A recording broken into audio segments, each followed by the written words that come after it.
दोस्तों, आज हम संवैधानिक ढांचे के अंतर्गत संविधान का निर्माण देखेंगे।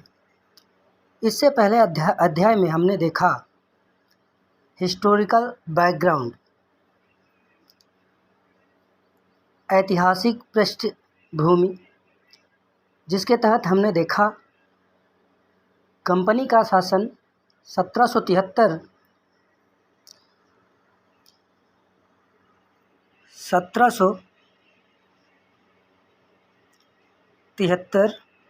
से 1858। 1773 के तहत रेगुलेटिंग एक्ट को पढ़ा, जिसमें लॉर्ड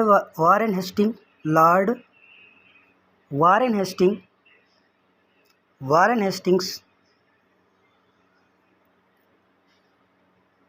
को बंगाल का गवर्नर जनरल नियुक्त किया गया।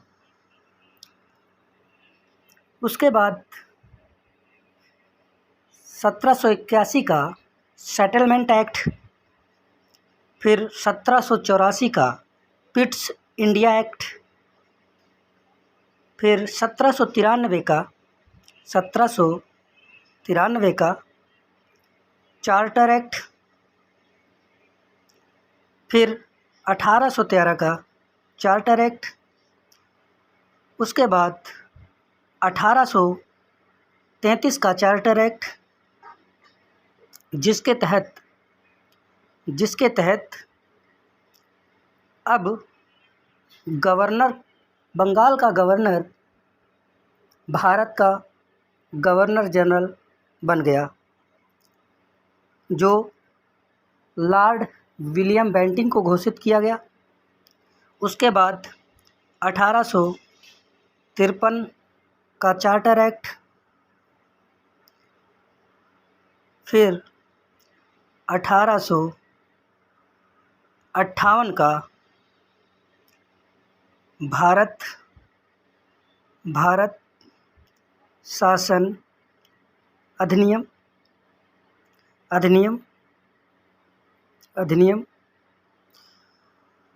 फिर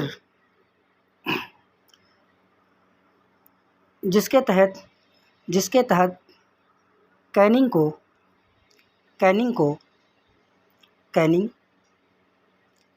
लॉर्ड कैनिंग को वायसराय बनाया गया।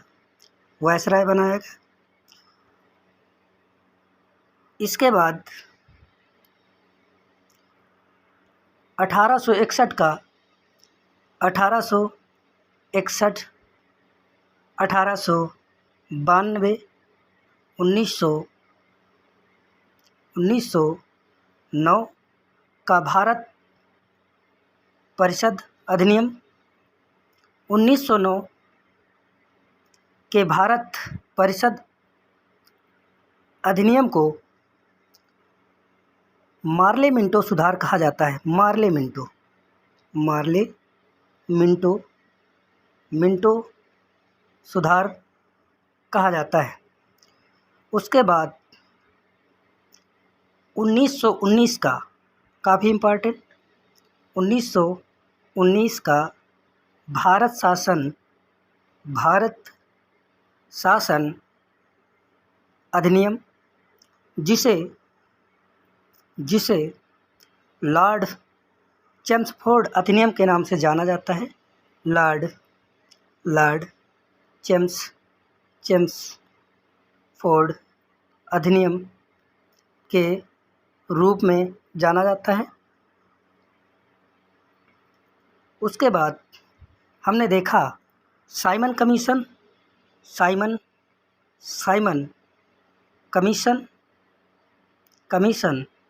1927 में 7 सदस्यीय टीम भारत आई। उसके बाद 1932 का सांप्रदायिक अवार्ड देखा रैमजे मैकडोनाल्ड के द्वारा। फिर 1935 का भारत शासन अधिनियम काफ़ी इम्पोर्टेंट, ज़्यादातर संविधान का भाग 1935 से लिया गया है। उसके बाद लास्ट में हमने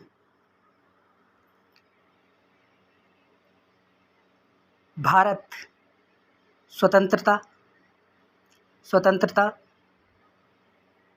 अधिनियम 1947 पढ़ा।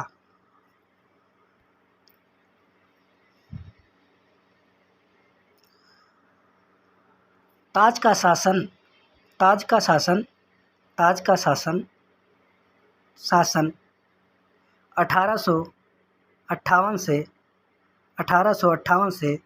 1947 तक माना जाता है, 1947 तक माना जाता है।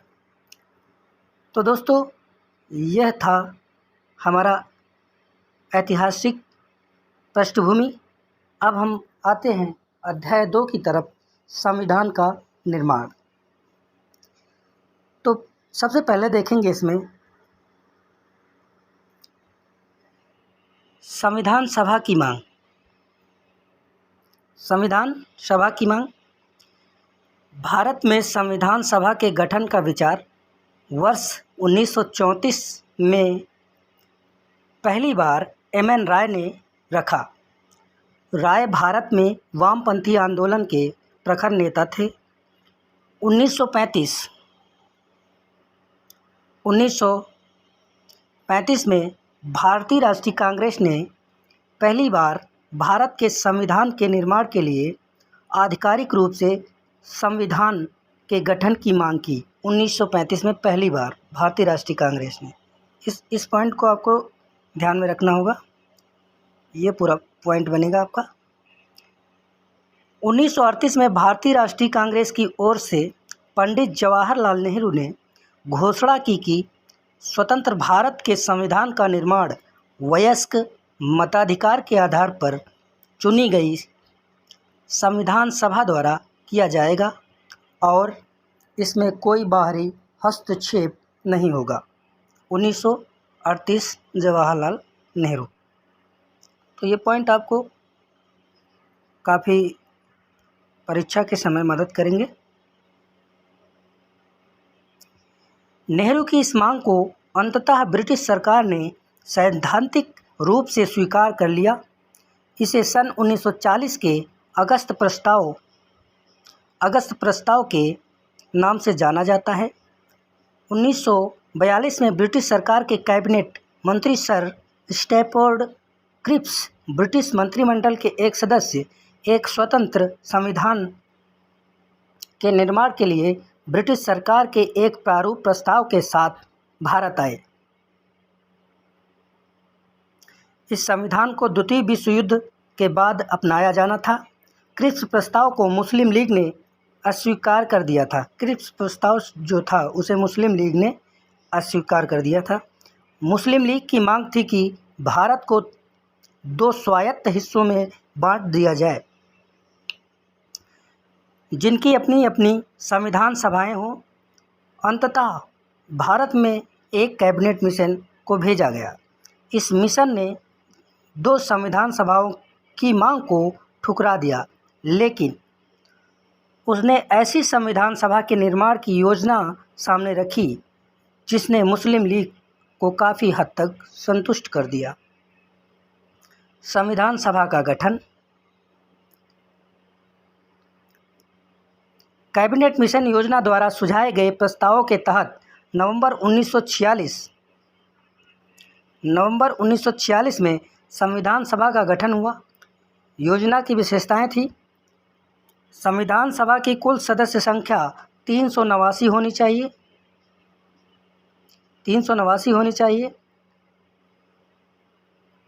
इनमें से 296 सीटें ब्रिटिश भारत और 93 सीटें देसी रियासतों को आवंटित की जानी थी।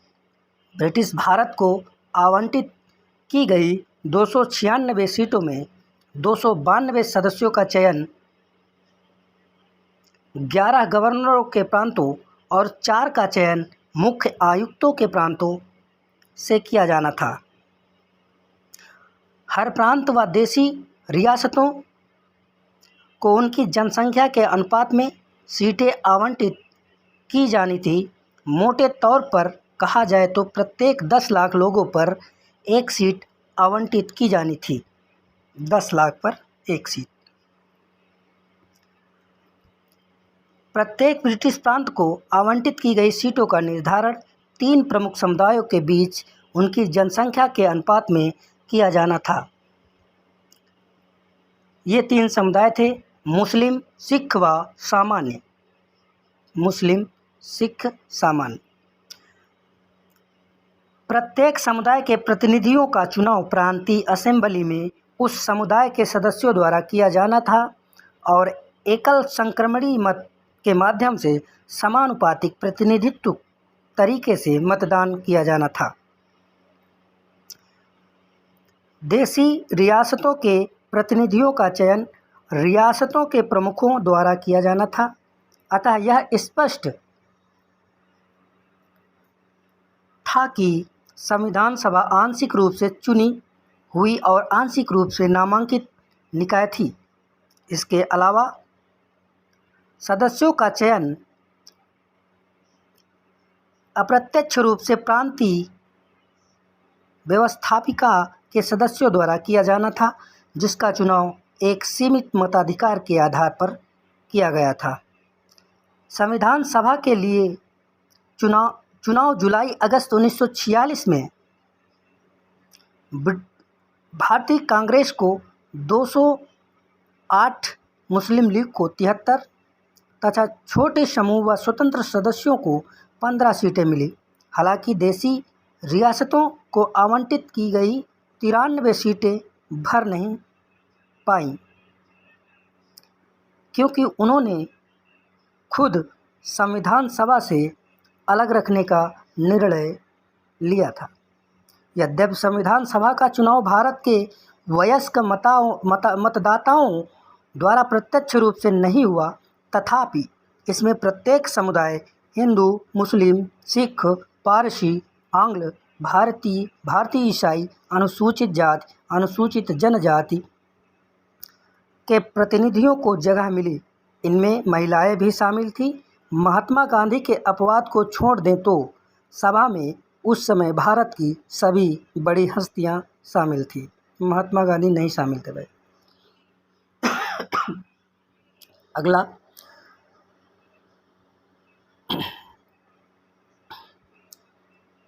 देखते हैं।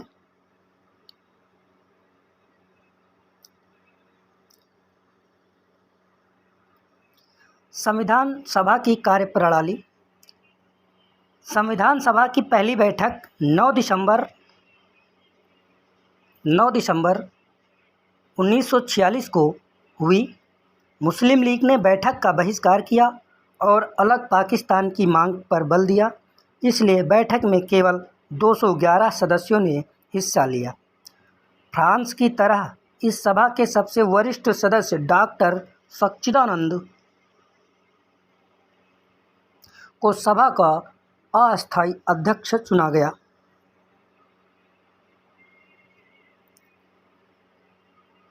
बाद में डॉक्टर राजेंद्र प्रसाद संविधान सभा के अध्यक्ष निर्वाचित हुए।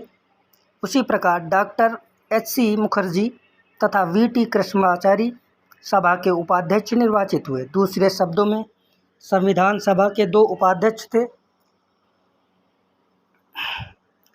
अब देखेंगे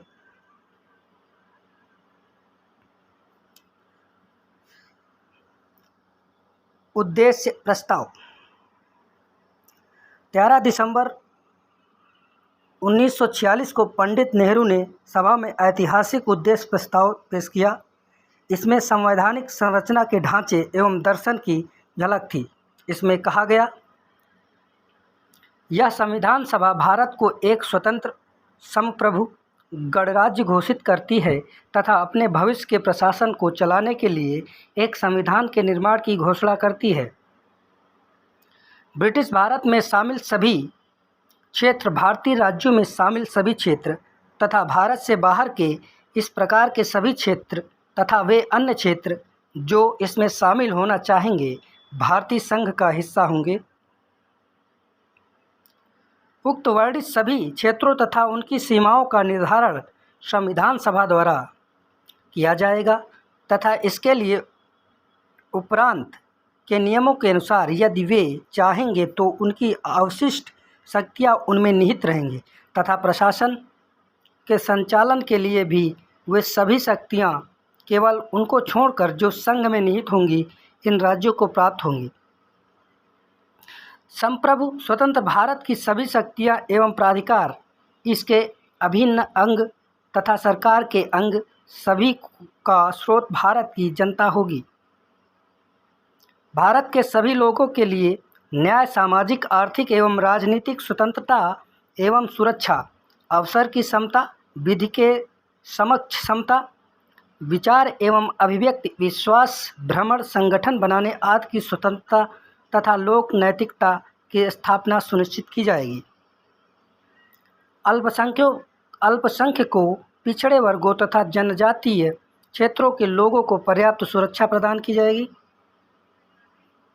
संघ की एकता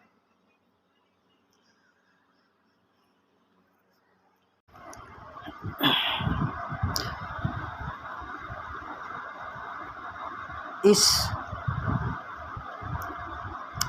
प्राचीन भूमि को विश्व में उसका अधिकार एवं उचित स्थान दिलाया जाएगा तथा विश्व शांति एवं मानव कल्याण को बढ़ावा देने के निमित्त उसके योगदान को सुनिश्चित किया जाएगा। इस प्रस्ताव को 22 जनवरी 1946 को सर्वसम्मति से स्वीकार कर लिया गया। इसमें संविधान के स्वरूप को काफ़ी हद तक प्रभावित किया। इसके परिवर्तित रूप से संविधान की प्रस्तावना बनी। अगला देखेंगे स्वतंत्रता अधिनियम द्वारा परिवर्तन। स्वतंत्रता अधिनियम द्वारा परिवर्तन।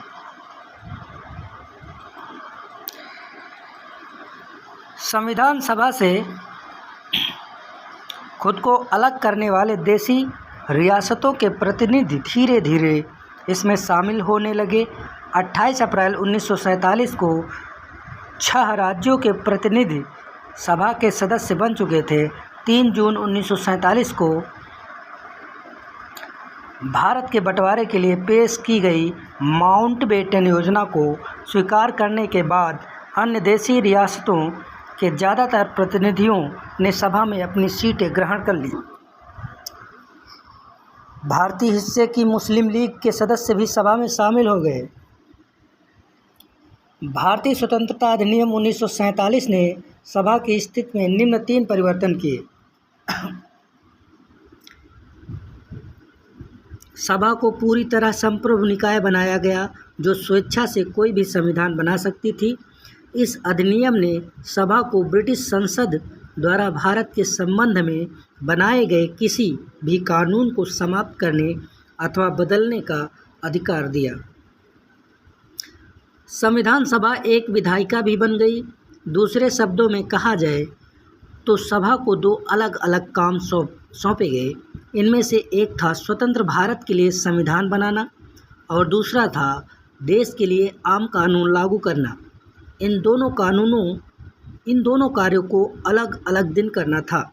इस प्रकार संविधान सभा स्वतंत्र भारत की पहली संसद बनी। जब भी सभा की बैठक संविधान सभा के रूप में होती, इसकी अध्यक्षता डॉक्टर राजेंद्र प्रसाद करते और जब बैठक बतौर विधायिका होती तब इसकी अध्यक्षता जी.वी. मावलंकर करते। जी.वी. मावलंकर। संविधान सभा 26 नवंबर 1949 तक इन दोनों रूपों में कार्य करती रही। इस समय तक संविधान निर्माण का कार्य पूरा हो चुका था।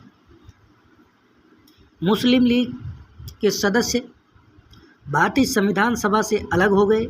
इसकी वजह से सन 1946 में माउंटबेटन योजना के तहत तय की गई सदस्यों की कुल संख्या 389 सीटों की बजाय 299 तक आ गिरी। भारतीय प्रांतों की संख्या 296 से 229 और देशी रियासतों की संख्या 93 से 70 हो गई। 31 दिसंबर 1947 को राज्यवार सदस्यता को अध्याय के अंत में तालिका संख्या 2.4 में प्रस्तुत किया जाएगा। आगे देखेंगे इसको। अन्य कार्य। संविधान के निर्माण और आम चुनाव को लागू करने के अलावा संविधान सभा ने निम्न कार्य किए। इसने मई 1949 में राष्ट्रमंडल में भारत की सदस्यता का सत्यापन किया। इसने 22 जुलाई 1947 को राष्ट्रीय ध्वज को अपनाया। Important point, one day exam. इसने 24 जनवरी 1950 को राष्ट्रीय गान को अपनाया। 24 जनवरी 1950, इसको भी याद रखना। अगला पॉइंट, इसने 24 जनवरी 1950 को राष्ट्रीय गीत को अपनाया। ये भी इम्पोर्टेंट।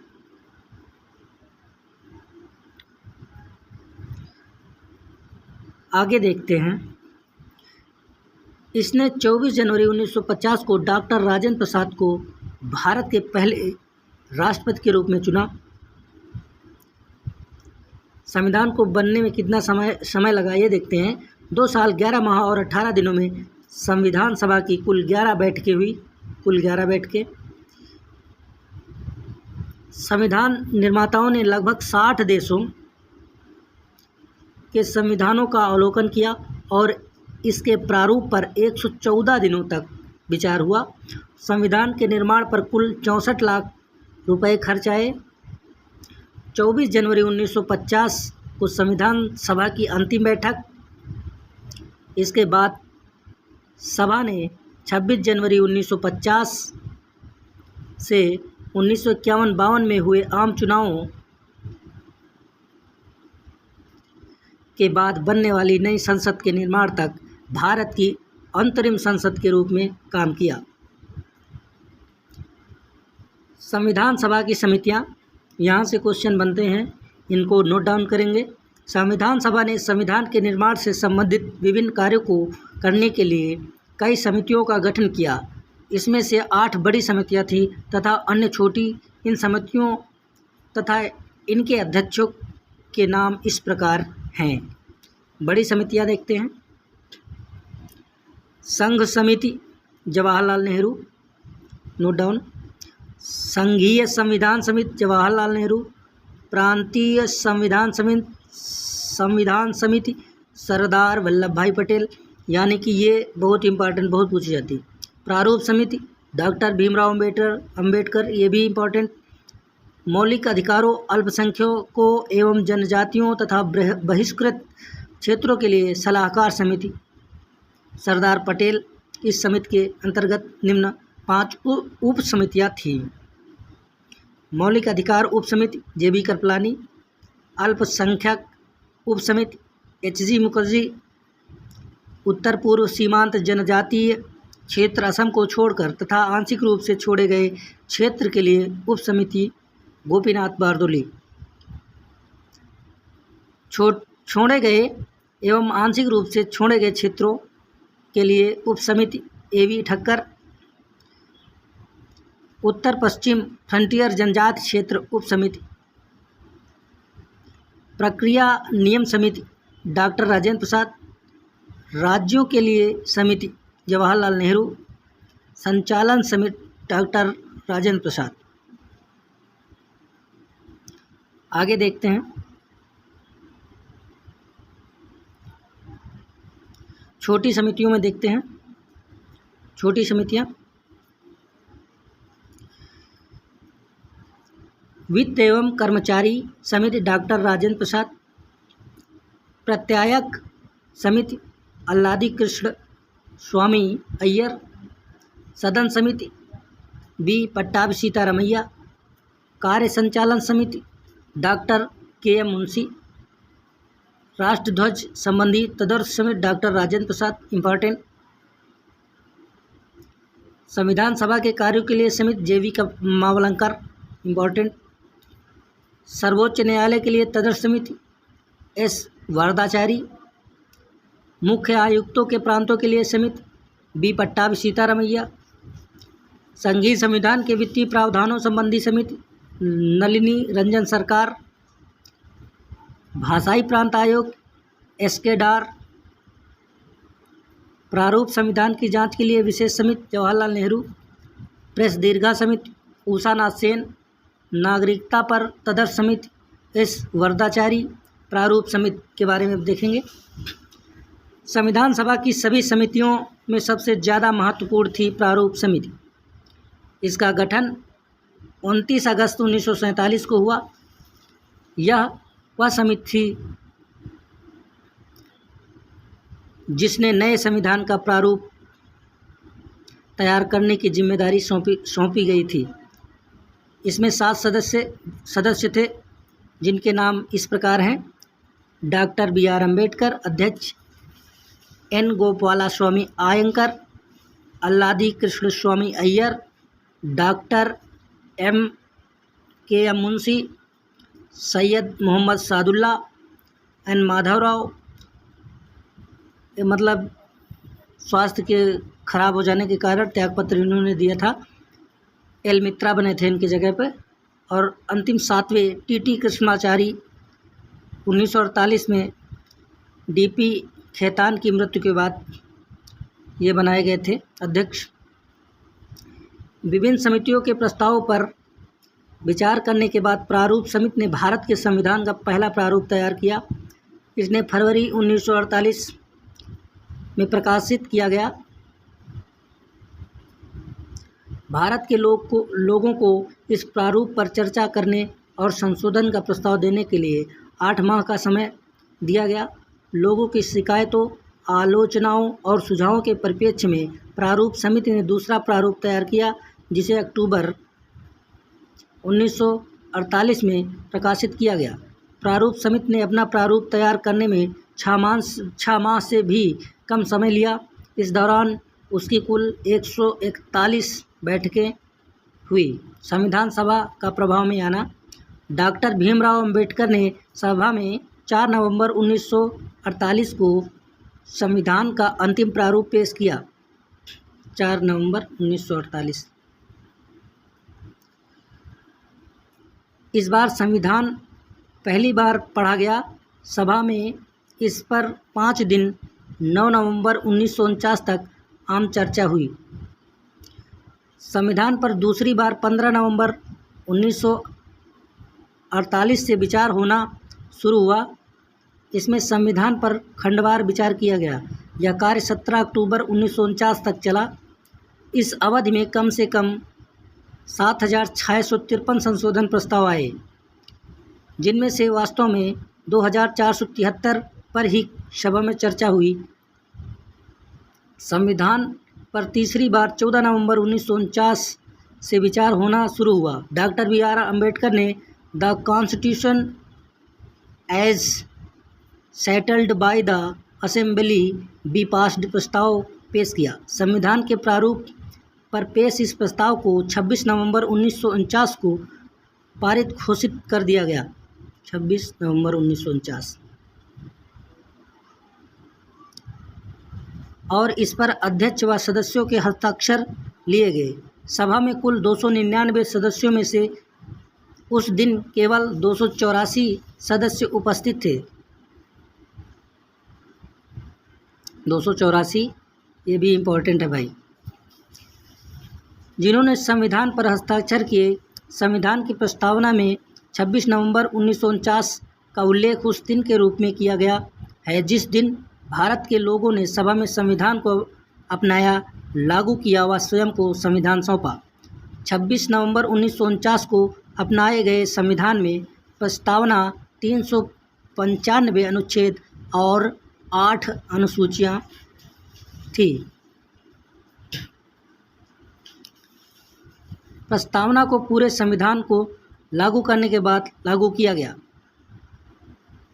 नए विधि मंत्री डॉक्टर B.R. अम्बेडकर ने सभा में संविधान के प्रारूप को रखा। उन्होंने सभा के कार्यकलापों में बढ़ चढ़ कर हिस्सा लिया। उन्हें अपनी तर्कसंगत व प्रभावशाली दलीलों के लिए जाना जाता था। उन्हें भारत के संविधान के पिता के रूप में जाना जाता है।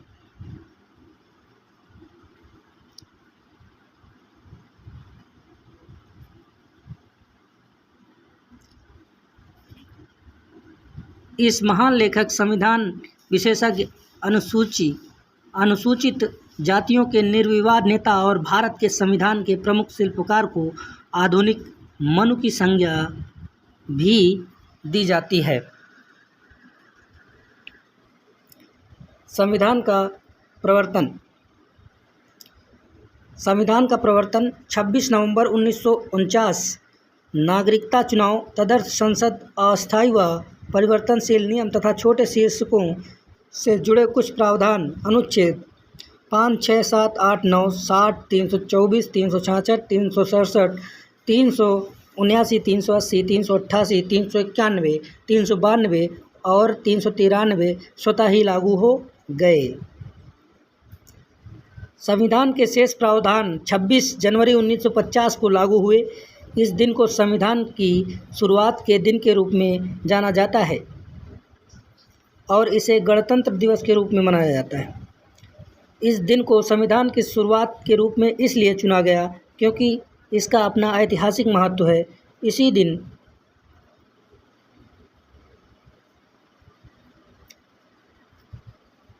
1930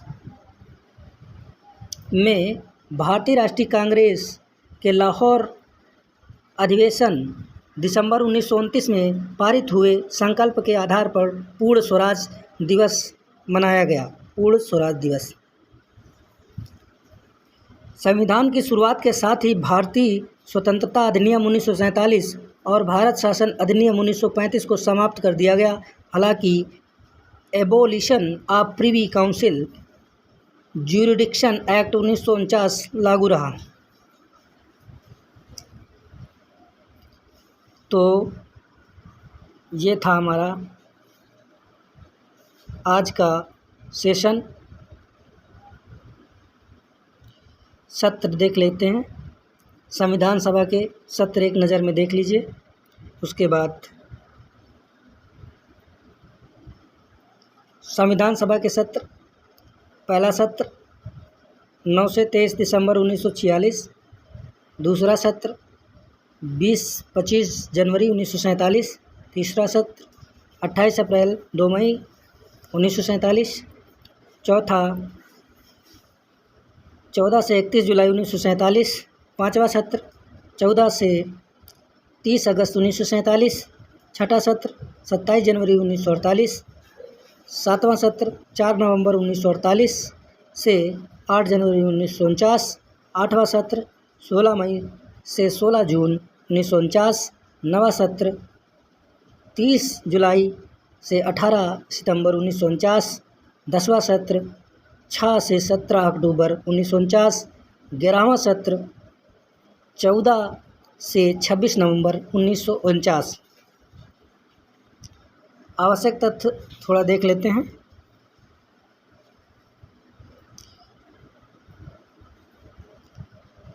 संविधान सभा द्वारा हाथी को प्रतीक मुहर के रूप में अपनाया। सर BN राव को संविधान सभा के लिए संवैधानिक सलाहकार के रूप में नियुक्त किया गया। HVR आयंकर को संविधान सभा का सचिव नियुक्त किया गया। LN मुखर्जी को संविधान सभा का मुख्य प्रारूपकार नियुक्त किया गया। प्रेम बिहारी नारायण रायजादा भारतीय संविधान के प्रमुख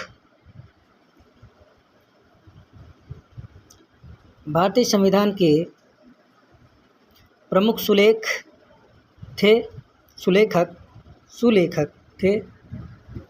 प्रेम बिहारी नारायण रायजादा मूल संविधान एवं प्रवाहमय शैली में उनके द्वारा हस्तलिखित किया गया। मूल संस्करण का सौंदर्यीकरण और सजावट शांति निकेतन कलाकारों ने किया, जिसमें मदन लाल बोस, व्यूहर राम मनोहर सिन्हा थे। मूल प्रस्तावना को प्रेम बिहारी नारायण रायजादा द्वारा हस्तलिखित एवं व्यूहर राम मनोहर सिन्हा द्वारा ज्यामित सौंदर्यीकरण एवं अलंकृत किया गया था। मूल संविधान के हिंदी संस्करण का सुलेखन बसंत कृष्ण वैद्य द्वारा किया गया, जिसे नंदलाल बोस ने सुंदर ढंग से अलंकृत किया। तो ये था आज का हमारा संविधान निर्माण का सेशन। इसे यहीं पर समाप्त करते हैं। Thank you. Best of luck.